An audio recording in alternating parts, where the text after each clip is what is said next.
वर्णन कर रहे हैं कि आगे भगवान ने फिर सुदर्शन और शंखचूड़ नाम के इनका भी उद्धार भगवान ने किया। और अनेकों असुरों का उद्धार भगवान यहाँ कर रहे हैं। गोपियों पर अपनी भक्ति की, अपने प्रेम की वर्षा भगवान ने की है। तो अब मथुरा में जो कंस है ना, कंस दुराचारी राजा है।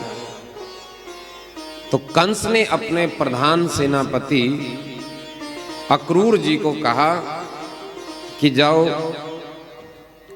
नंद को यहां लेकर के आओ, और नंद के साथ साथ उनके जो दो पुत्र हैं ना, कृष्ण और बलराम, मैंने सुना है वो भी बड़े पराक्रमी हैं, उनको भी यहां लेकर के आओ। और स्वर्ण रथ भेजा लेने के लिए। देखो कंस ने लालच के रूप में एक रथ यहां भेजा।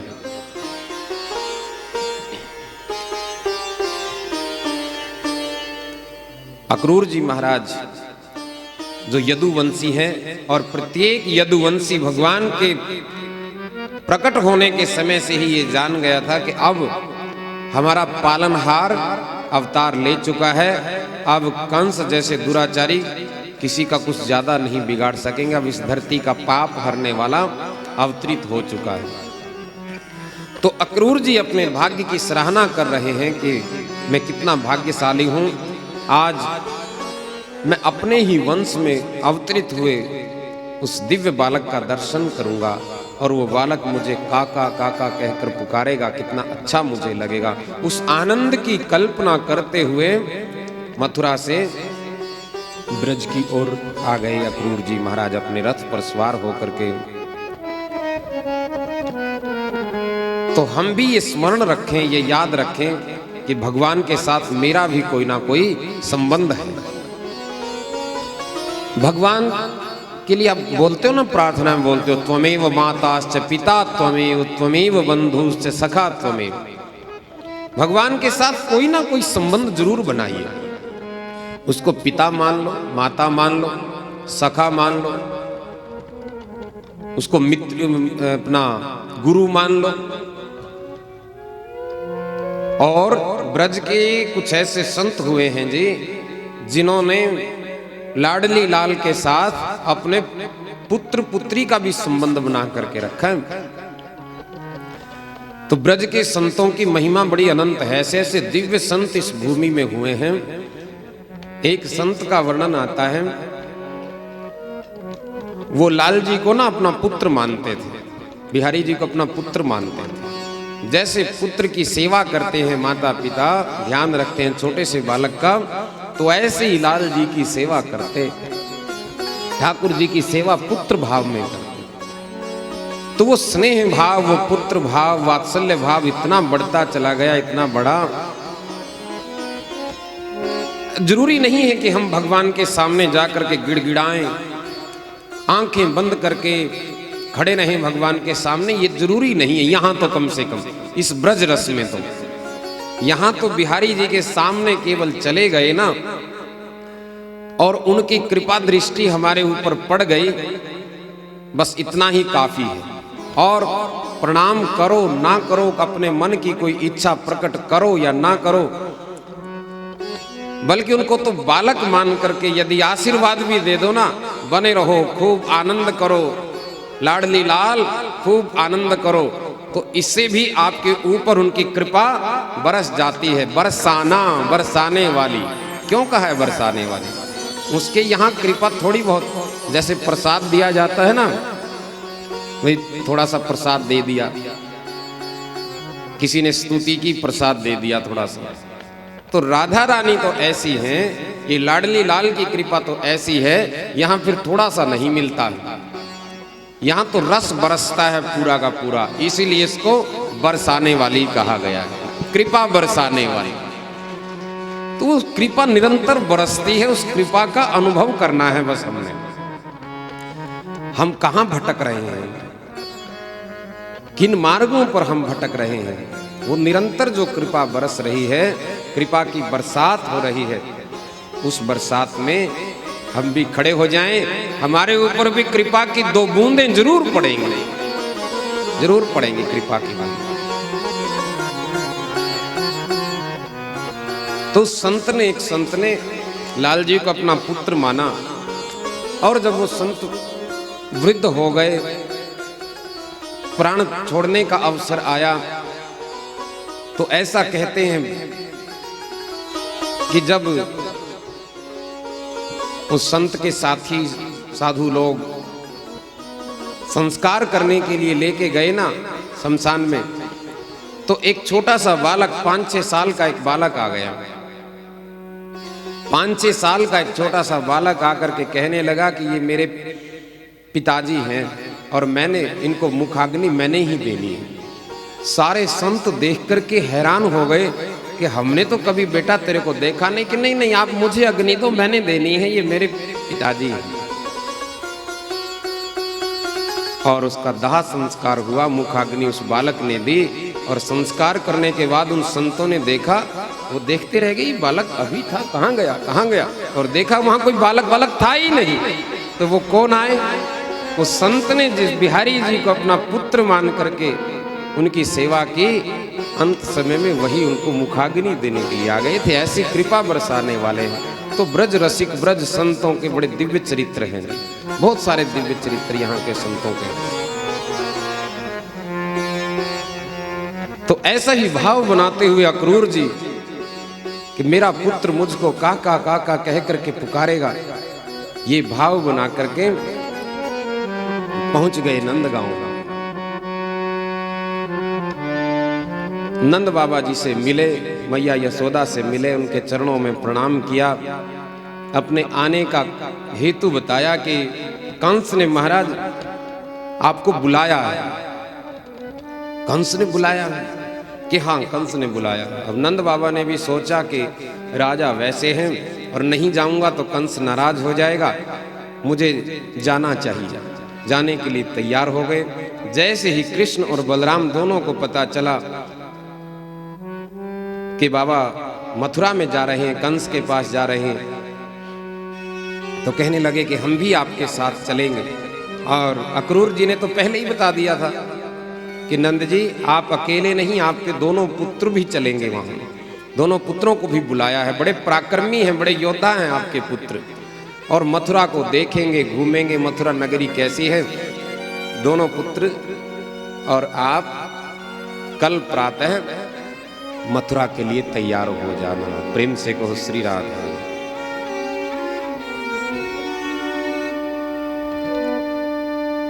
तो जब इस बात का पता चला मैया यशोदा को कि कल नंद तो चलो जाएंगे और मेरे प्राणों का आधार मेरा कन्हैया भी मथुरा जाएगा, तो नंद बाबा को कहने लगी कि नहीं नहीं, इनको मत लेकर के जाओ, किसी की नजर लग जाएगी मेरे लाला को वहां। ये बाहर कभी गए नहीं, मैंने एक दिन के लिए भी मैं इनके बिना नहीं रही हूं, और इनको मत लेकर के जाओ। नंद बाबा ने कहा कि देखो अब ये बड़े हो रहे हैं, यहीं थोड़ी रखेंगे हम इनको, बाहर भी निकलेंगे, बाहर भी जाना है।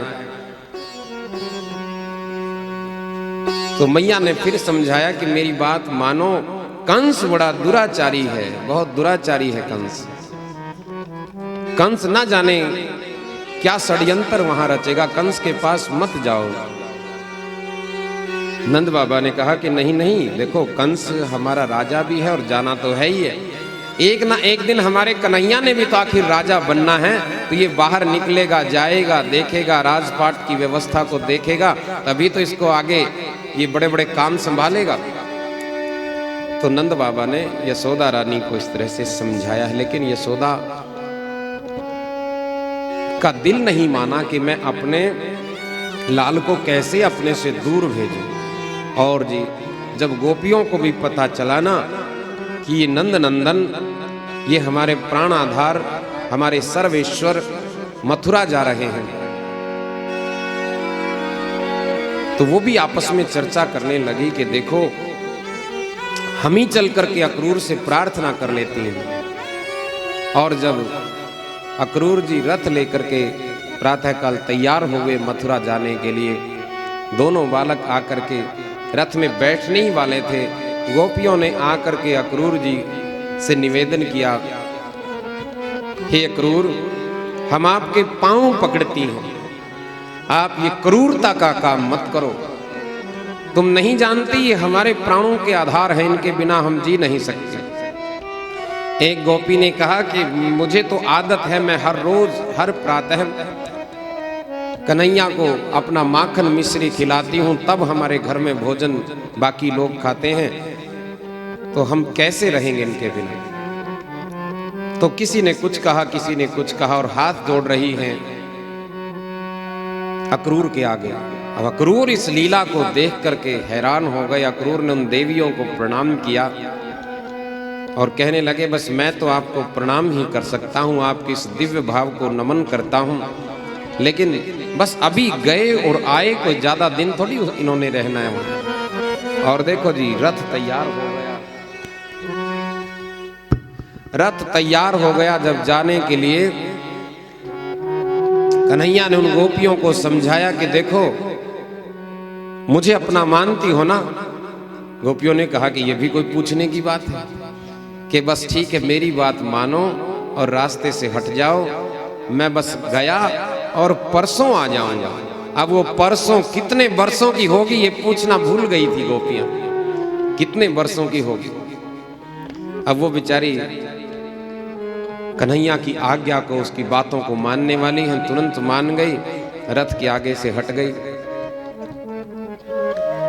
और जो पक्षी बैठे थे ना वृक्षों पे, जो पक्षियों की चहचहाट ब्रज में रहा करती थी, नंद भवन में जो पक्षियों की चहचहाट थी, पक्षियों का जो कलरव हुआ करता था, आज वो पक्षी मौन हो गए, उन्होंने चहचहाना बंद कर दिया। जैसे कोई साधु समाधि में बैठ जाता है, आज वो पक्षी ऐसे बैठ गए। गौओं की आंखों से मान लो अश्रुधार बह रही हो, बछड़ों ने गौओं का दूध पीना बंद कर दिया, गौओं ने घास खाना बंद कर दिया, कि हमारे ये प्राणों के आधार कहां जा रहे हैं आज। तो ऐसा वातावरण वहां बन गया। कन्हैया ने सबको समझाया कि देखो, मैं बस अभी परसों आ जाऊंगा। और आखिर अक्रूर जी अपना रथ लेकर के आगे बढ़े और अक्रूर जी का रथ मथुरा में पहुंचा। ये दोनों बालक और साथ साथ और ग्वाले भी चल दिए थे, पीछे पीछे पीछे पीछे रथ के ग्वाले भी चल दिए, और सब के सब ये मथुरा में पहुंच गए। मथुरा नगरी के वैभव को देखा। अब तक तो गांव में रहने वाले थे, वनों में घूमते थे, वनों के सौंदर्य, वन के सौंदर्य को देखते थे, गौओं को बछड़ों को चराते थे। आज मथुरा नगरी में पहुंचे हैं। मथुरा नगरी वैभव की नगरी है, ऐश्वर्य है वहां। भगवान ने यहां प्रेम की लीला की है और वहां ऐश्वर्य है, तो उस ऐश्वर्य को देखते हैं। बड़ी बड़ी अट्टालिकाओं को देखा। अब गांव में तो छोटी छोटी झोपड़ियां इनकी थी, और वहां बड़े बड़े भवनों को, बड़ी बड़ी अट्टालिकाओं को इन्होंने देखा। बड़े बड़े बाजार, सुंदर बाजार देखे, बड़े बड़े बगीचे देखे। तो ऐसा मथुरा का इन्होंने भ्रमण वहां किया। अब कंस ने तो निमंत्रण भेजा ही था, और कंस के पास जब ये जा रहे हैं ना, तो रास्ते में एक धोबी मिला। धोबी कंस के वस्त्र धोया करता था और उनको फिर वापस कंस के भवन में भिजवाता था। महल के वस्त्र वो धोने का काम करता था। तो उस धोबी से जब पूछा कि इसमें क्या ले रहे हो, धोबी ने बड़े अहंकार के साथ बोला। ये धोबी कौन है, ध्यान देना, ये धोबी राम अवतार का एक जीव है। जब भगवान ने राम अवतार धारण किया था, तो उस समय एक धोबी के कहने से जानकी जी का त्याग कर दिया था भगवान ने। वो मर्यादा का अवतार था। आज उस समय भगवान ने कोई सजा उस धोबी को नहीं दी थी, कोई सजा नहीं दी थी, कुछ नहीं कहा था। तो वही धोबी अब इस द्वापर में कंस का सेवक है और उस समय के किए हुए का अब भगवान उसको सजा अब दे रहे हैं, दंड अब दे रहे हैं। कर ही जे कर्म पाव फल सोई, कर्मों का फल तो अवश्य हमको भोगना ही भोगना पड़ता है, निश्चित भोगना पड़ता है। तो वो धोबी जब ऐसे अकड़ करके बोल रहा है कि इसमें तो राजा के वस्त्र हैं, क्या करोगे तुम ठहरे गांव के गंवार, ये वस्त्र, जब कहा था ना कन्हैया ने कि ये वस्त्र मेरे को दे दो, ये जो मेरे साथी है ना ये वस्त्र ये पहन लेंगे, कि नहीं नहीं तुम ठहरे गांव के गंवार और ये राजमहल के वस्त्र हैं। तो बलदाऊ जी ने फिर उसको दंड दिया था, उसका वध किया बलदाऊ जी ने धोबी का, यानी कि उसके उस किए हुए की सजा अब दे दी है भगवान। प्रेम से कहो श्री राम। और वस्त्र उसके ले लिए, वस्त्र उन ग्वालों ने पहने तो किसी का हाथ यहां तक है और बाजू उसकी कोट की आगे तक गई हुई है। अब वो तो बड़े बड़े बड़े बड़े कपड़े थे ना। फिर एक दर्जी ने उन पर सहयोग किया, भगवान के काज में सहयोग किया और उनकी सिलाई ठीक से कर दी। सब सूट बूट डाल करके तैयार हो गए कंस के महल की ओर जाने के लिए। रास्ते में कुब्जा मिली। ये कुब्जा भी राम अवतार का ही एक जीव है। प्रेम से कहो श्री राधा। शूर्पणखा उस समय भगवान को अपनाना चाहती थी, राम जी को अपनाना चाहती थी, लेकिन वो मर्यादा का अवतार था भगवान का। तो वही शूर्पणखा अब कुब्जा के रूप में यहाँ है, जो कुरूप है, झुकी हुई, जिसकी कमर है और कोई भी इससे बात तक करके, इसका दर्शन करके भी खुश नहीं है, ऐसी कुब्जा है। तो उस कुब्जा पर भी भगवान ने कृपा की है। बोली श्री वृंदावन बिहारी लाल की जय। जैसे ही भगवान ने अपने पांव को उसके पांव पे रखा और हाथ पकड़ के ऐसे खींचा ना, तो कुब्जा का सारा खूब दूर हो गया और कुब्जा रूपवती हो गई, सुंदर युवती हो गई, एक झटके में ही सारा खूब दूर। तो ये इलाज करते हैं तो पक्का इलाज करते हैं, फिर कच्चा इलाज किसी का नहीं करते, ऐसे वैद्य हैं। तो ये सबकी अकड़ भी दूर कर देते हैं, कूब किसी का है कूब भी दूर कर देते हैं और सबको सीधा बना देते हैं, ऐसे हैं हमारे बिहारी। तो इस तरह से कंस के महल के पास जब पहुंचे तो रास्ते में ही ना एक कुवलिया पीड़ नाम का एक हाथी मिला, बहुत बलवान हाथी, पराक्रमी। और हाथी तो होता ही बलवान है, लेकिन ये कुवलिया पीड़ नाम का हाथी ये भले भले पराक्रमियों को भी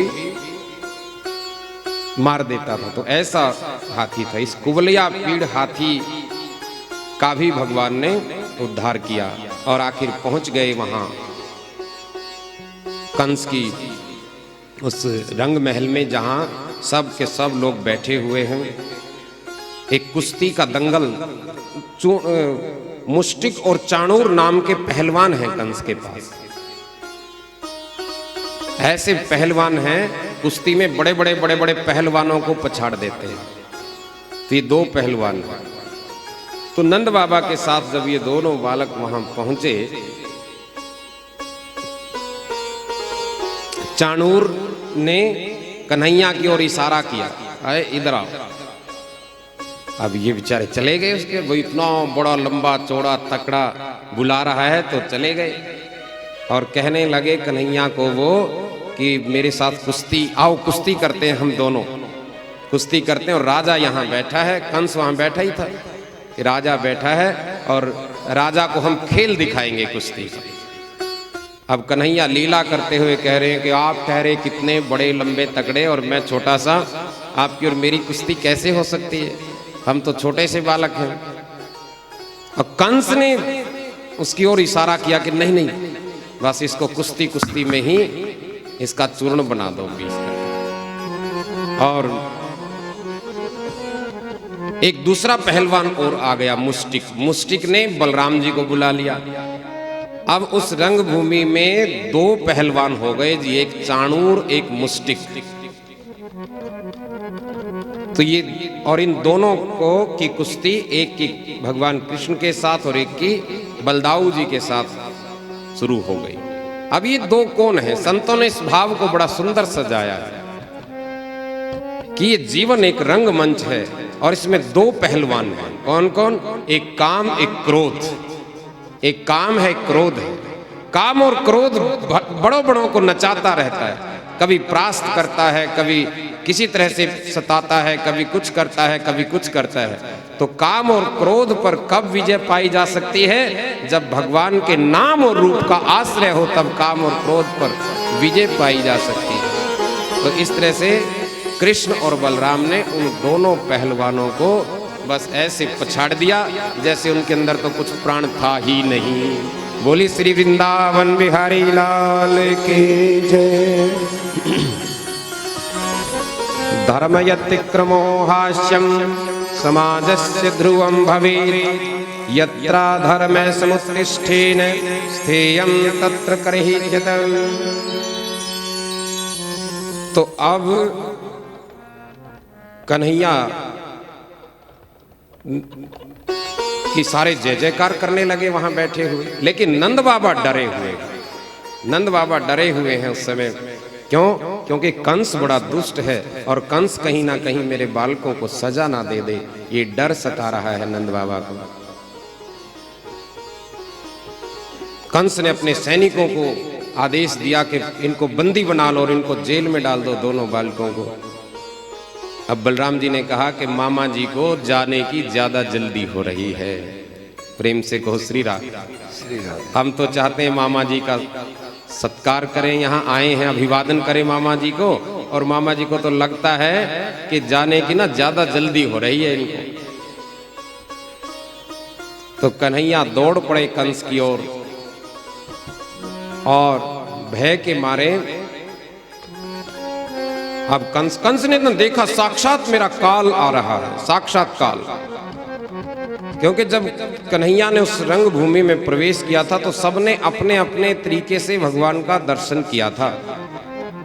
मल्लानाम सनिन्द्रिणाम नरवरः स्त्रीणाम स्मरो मूर्तिमानः गोपानां स्वजनस्वतः क्षितिर्भुजां शास्त्रां स्वपित्रोः शिशुः। जो लोग, जो योगी जन बैठे थे, उन्होंने भगवान का दर्शन एक साक्षात ब्रह्म तत्व के रूप में किया। जो ब्रह्मवेता वहां बैठे हुए, जो पहलवान बैठे हुए थे, उन्होंने बल के रूप में कन्हैया का दर्शन किया। और जो माताएं वहां बैठी हुई थी, उन्होंने पुत्र रूप में भगवान का दर्शन किया। और कंस ने देखा कि साक्षात मेरा काल आ गया, मेरा काल है। जाकी रही भावना जैसी प्रभु मूर्ति तिन्ह देखहि तैसी। तो अब भगवान ने कंस को मारा ऐसा नहीं कहा संतों ने। अब भगवान किसी को मारते थोड़ी है, मरता तो व्यक्ति अपने कर्मों से ही है। भगवान तो उद्धार कर देते हैं, तो कंस का भी उद्धार भगवान ने कर दिया। बोले श्री वृंदावन बिहारी लाल की जय। तो जैसे ही कंस का वध वहां हुआ ना, तो जय जयकार होने लगी इस रंगभूमि में। कृष्ण कन्हैया लाल की, बलदाऊ जी महाराज की जय जयकार होने लगी। देवताओं ने पुष्प वर्षा की और ऐसा। अब तो नंद बाबा ने भी कहा कि जाओ अब अपने वसुदेव और देवकी जी को कैद से मुक्त कर दो। वसुदेव और देवकी जी के पास भगवान गए हैं, उनकी बेड़ियों को खोला, उनके चरणों में प्रणाम किया। धन्य है ऐसी संतान, धन्य है ऐसा पुत्र जिसके कारण माता पिता भी बंधन मुक्त हो जाते हैं। ऐसी संतान।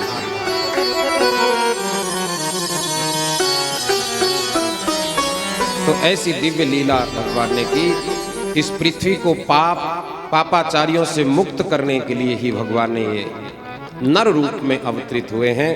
तो ऐसे उस पापी कंस का संहार भगवान ने किया। अब वसुदेव और देवकी जी को बंधन मुक्त करवाया। वो भी अपने पुत्र को, अपने पुत्रों को पाकर के धन्य हुए। और देखो, सबसे बड़े तो धन्यवादी वो नंद बाबा के हैं। नंद बाबा के कारण, मैया यशोदा के कारण ही तो ये दोनों पुत्र आज 11 वर्ष के हो गए। 11 वर्ष तक नंद ने उन पुत्रों को संभाला है, उनका पालन पोषण किया है। अब नंद बाबा सोच रहे हैं कि इन पुत्रों को लेकर, अब नंद को पता थोड़ी है ये वसुदेव का पुत्र है। नंद तो यही सोचते हैं कि मेरा पुत्र है, मेरा पुत्र है। अब भाई, अब गांव में चलना है, चलने की तैयारी जब करने लगे तो फिर नंद जी को बताया गया कि देखो, जो ये पुत्र है ना, ये वसुदेव का ही पुत्र है। तो जब ये पता चला नंद जी को, फिर कैसी स्थिति हो गई, मानो किसी निर्धन को पहले खूब धन मिल गया हो और फिर उसका सारा का सारा धन छीन जाए, ऐसी स्थिति नंद बाबा की हो गई। लेकिन कन्हैया दौड़े दौड़े नंद बाबा के पास गए हैं और कहने लगे, बाबा, दुनिया चाहे कुछ भी कहे, दुनिया कुछ भी कहती रहे, चाहे मैं वसुदेव का पुत्र हूं, लेकिन पिताजी, मैं आपको कभी नहीं भूलूंगा, कभी भी आपको मैं भूलूंगा नहीं पिताजी। मैं आपका ही पुत्र हूं और आप मैया यशोदा को जाकर के कह देना कि बस मैं अभी आया, जल्दी आऊंगा, मैंने यहां कुछ काम करना है, कुछ काम के लिए मैं यहाँ रुकता हूँ और वो काम पूर्ण करके मैं वापस जल्दी आया, आप जाइए। तो नंद बाबा और बाकी जो ग्वाले थे वो भगवान को याद करते हुए यहाँ ब्रज में आ गए और तब से कन्हैया मथुरा में ही रहने लगे। अब सबने विचार किया कि ये बालक इतना पराक्रमी है, राजा इसी को बना दो। लेकिन भगवान कृष्ण ने मथुरा का राजा बनने से मना कर दिया कि नहीं नहीं, लोग ये सोचेंगे कि देखो, अपने मामा को इसलिए मारा कि स्वयं राजा बनना चाहता था, इसलिए राजा नहीं बने। और कंस के पिता जो उग्रसेन थे, उग्रसेन को ही मथुरा मंडल का राजा बनाया है। बोली श्री वृंदावन बिहारी लाल की।